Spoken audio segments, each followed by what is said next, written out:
আমার এই একটা বেডরুম মিডিয়াম সাইজের, খুব একটা যে জায়গা তা নয়, কিন্তু আমার এই 14 জন বজরঙের এখানে হেসে খেলে কেটে যায়।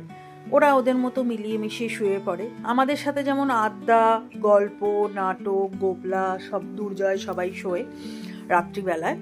আর নাটু এখন ছোট আছে বলে ওকে একটু ঝুড়ির মধ্যে আমি রাখি যখন ঘুমায়। আর খাটে তো জানো, পোলো, মোমো, আদর, ওরিও যখন ঘুমায় তখন খাটে ওঠে, খাটের মধ্যে ঘুমায়।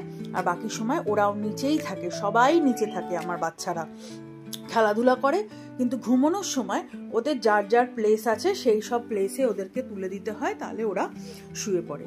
আর নাটক আর আড্ডা সব সময় খাটে থাকে, গল্প কখনো কখনো খাটে থাকে, কখনো কখনো নিচে ওদের সাথে খেলা করে। নাটক যেহেতু খুব ছোট, নাটককে আমি বেশি খুব একটা নিচে দিই না, কারণ খাটের তলায় ঢুকে যায় নাটক।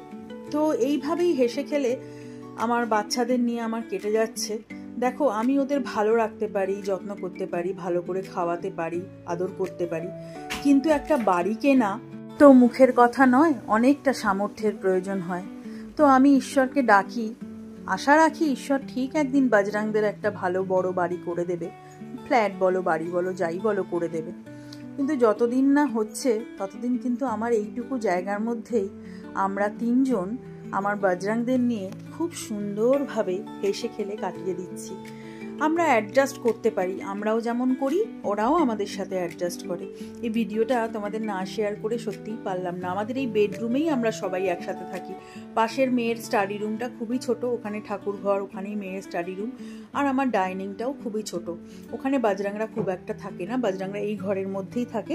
আর ছাদ আছে বড়, ওখানে বজরংরা হিসু, পটি, টয়লেট করে আর খুব দৌড়ে দৌড়ে ছুটে ছুটে খেলাধুলা করে।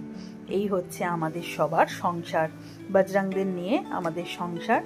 তোমরা আশীর্বাদ করো আমরা যেন বজরংদের জন্য সত্যি একটা সুন্দর ফ্ল্যাট কিনতে পারি, ভগবান যেন সেই সামর্থ্য আমাদের করে দেয়।